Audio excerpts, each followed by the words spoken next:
Muito bom dia ou boa noite, dependendo do horário que você se reúne aí no pequeno grupo. Deixa eu te fazer uma pergunta. Você conhece algum grupo mais dividido do que os protestantes evangélicos? Porque em cada canto que você vai, você encontra uma igreja com um nome diferente, uma denominação diferente, e a cada dia estão abrindo novas igrejas e novas igrejas com estilos e com doutrinas diferentes. Isso, na verdade, é quase que uma tradição protestante, quer dizer, o Lutero protestou e se separou, então eu sou protestante, eu protesto também, eu me separo também. É claro que você tem que ver o porquê que Lutero se separou, ou na verdade foi excomungado, e o porquê que hoje se criam tantas denominações a cada instante. Só para você ter uma ideia, foi publicado pela Folha de São Paulo em 8 de janeiro de 2011 uma lista com os nomes de todas as igrejas que foram fundadas no Brasil em 2010, são mais de 100 igrejas. Talvez você já tenha visto esses nomes na internet, mas eu separei alguns nomes aqui só para você ter uma ideia. Congregação Anti-Blasfêmias, Igreja Chave do Éden, Igreja Evangélica de Abominação à Vida Torta, Igreja Batista Incêndio de Bênçãos, Igreja Batista Ô Glória, Comunidade do Coração Reciclado, Cruzada de Emoções, Igreja Automotiva do Fogo Sagrado, o que será isso? Igreja Batista A Paz do Senhor e Antiglobo, Associação Evangélica Fiel Até Debaixo d'Água, Cruzada Evangélica do Pastor Valdivino Coelho, A Sumidade, Igreja A de Amor, Igreja Pentecostal do Pastor Sassá, Igreja ETQB, Eu Também Quero a Bênção, Igreja Evangélica Adão é o Homem, ainda bem que ele avisou, Igreja Evangélica Pentecostal Cuspe de Cristo, Assembleia de Deus Batista, a Cobrinha de Moisés, Igreja Evangélica Muçulmana Javé é Pai, que confusão, Igreja Abre de Sésamo, Igreja Assembleia de Deus do Adventista Romaria do Povo de Deus, isso é uma crise de identidade. Igreja Bailarinas da Valsa Divina, Igreja Evangélica Batalha dos Deuses, Igreja Evangélica do Pastor Paulo Andrade, O Homem que Vive Sem Pecados, Igreja Evangélica Idolatria ao Deus Maior, que isso? Igreja MTV, Manto da Ternura em Vida, Igreja Pentecostal Marilyn Monroe, Igreja Quadrangular O Mundo é Redondo. Quer dizer, desculpa eu dar risada algumas vezes, mas é difícil levar a sério certos nomes que eles colocam aí. Não todos que eu li, mas alguns, parece brincadeira. Então, chega a ser uma comédia que os outros acabam rindo dos evangélicos por causa disso. Por causa dessa proliferação descontrolada de igrejas que aparecem no nosso país e em outros países também. Então, você tem isso aí vindo não simplesmente da reforma, não. Eu mencionei a reforma porque nós somos protestantes, mas isso antes da reforma já havia na igreja. Se você olhar a carta de Paulo aos Coríntios, a 1 Coríntios, capítulo 1, versículo 10 a 13, já tinha esse problema acontecendo. Rogo-vos, porém, irmãos, pelo nome de nosso Senhor Jesus Cristo, que digais todos uma mesma coisa e que não haja entre vós dissensões. Antes, sejais unidos em um mesmo pensamento e em um mesmo parecer.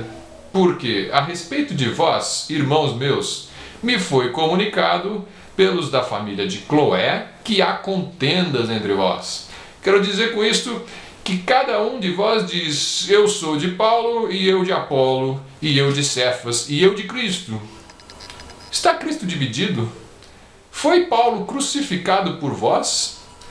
Ou fostes vós batizados em nome de Paulo?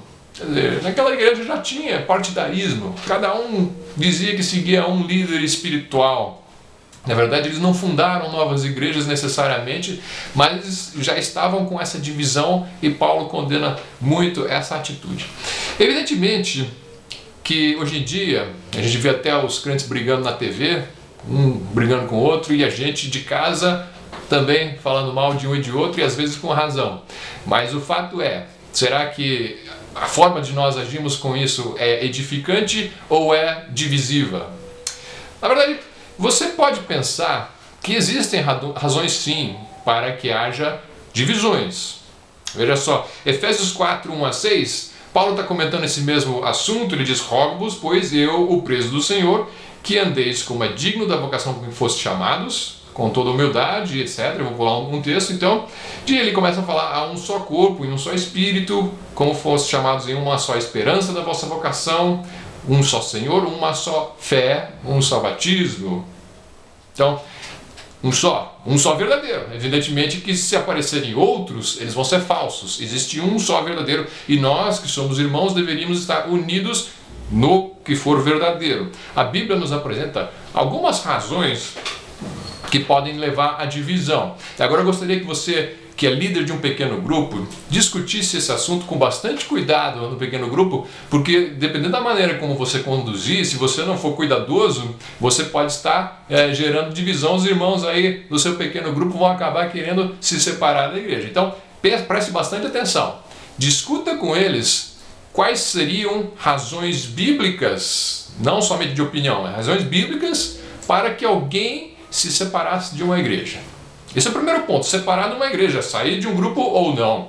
Abrir uma nova religião, aí já é outra história completamente diferente. Você pode se juntar a um outro grupo sem necessariamente ter que abrir uma nova igreja. Mas eu separei aqui só 2 textos para você pensar a respeito disso. Um é Romanos 16:17. Romanos 16:17 diz assim: E rogo-vos, irmãos, que noteis os que promovem dissensões e escândalos contra a doutrina que aprendestes. Desviai-vos deles. Afaste-se deles. Então, a Bíblia nos instrui. Existem certas situações em que você tem que sim se afastar de certos crentes. E se existe uma igreja ou um grupo que está ensinando doutrinas que são escândalo contra a doutrina que os apóstolos ensinaram, era para se separar. Era para não comungar com eles. Então, então você tem que ter um cuidado, evidentemente, cada um vai ter os seus motivos para divergir da opinião ou do ensino que algum pastor colocou no púlpito ou na televisão, mas você tem que prestar atenção. São escândalos contra a doutrina, não é qualquer diferença de opinião a respeito de uma interpretação bíblica, não. São coisas sérias que você pode classificar como um escândalo contra o quê? Contra aquilo que você aprendeu, no caso ali dos apóstolos. Evidentemente, você tem que ter uma base de conhecimento bíblico para saber avaliar isso daí, com cuidado. Então, isso aí é um ponto que precisa ser pensado e orado com cuidado, mas tem que ser levado a sério também. Escândalos doutrinários não podem ser aceitos na igreja. Tito 3,10 também diz: ao homem herege, depois de uma e outra admoestação, evita-o. Então você pode estar numa igreja, digamos que chegou um pastor novo, ele começa a ensinar heresias, você vai e exorta uma ou outra vez. Depois, evita. Se a igreja vai aceitar aquele pastor e não tem como mudar isso, e ele é herege, então se ele não vai sair, então saia você. Você não pode ficar numa igreja com heresias. Essa é a forma como eu entendo esses textos. E também, uma outra situação em que você deveria sair de um grupo seria 1 Coríntios 5, de 11 a 13, que causa separação. Veja bem, esse é um texto que a gente vai trabalhar com mais cuidado depois, vou só citar ele aqui. Mas agora vos escrevi que não vos associeis com aquele que, dizendo-se irmão, for devasso, ou avarento, ou idólatra, ou maldizente, ou beberrão, ou roubador, com o tal nem ainda comais. Porque que tenho eu de julgar também os que estão de fora? Não julgais vós os que estão dentro, mas Deus julga os que estão de fora. Tirai, pois, dentre vós a esse iníquo. Agora, presta atenção.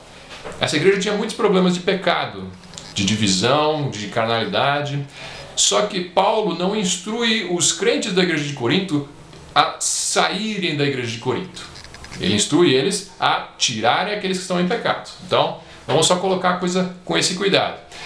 Digamos que o pecado seja dos pastores da igreja. Então, eles estão vivendo em pecado e eles não estão se arrependendo.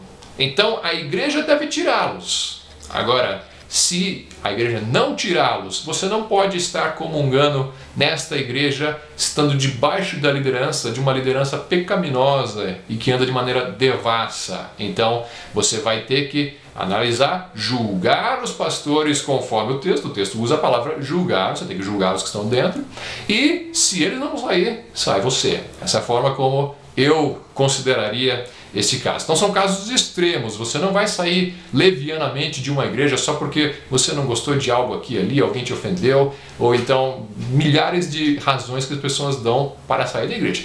Existem outras que você pode pensar além dessas duas que eu citei. Então, gostaria que você pensasse a respeito disso e do cuidado que se deve ter com relação a esta questão. Quando ou se deve abandonar uma igreja. E por final, uma última questão. Como é que você lida, ou você acha que deveria se lidar com divisões que acontecem dentro da igreja local? Discuta isso no seu pequeno grupo e que Deus abençoe a sua reunião.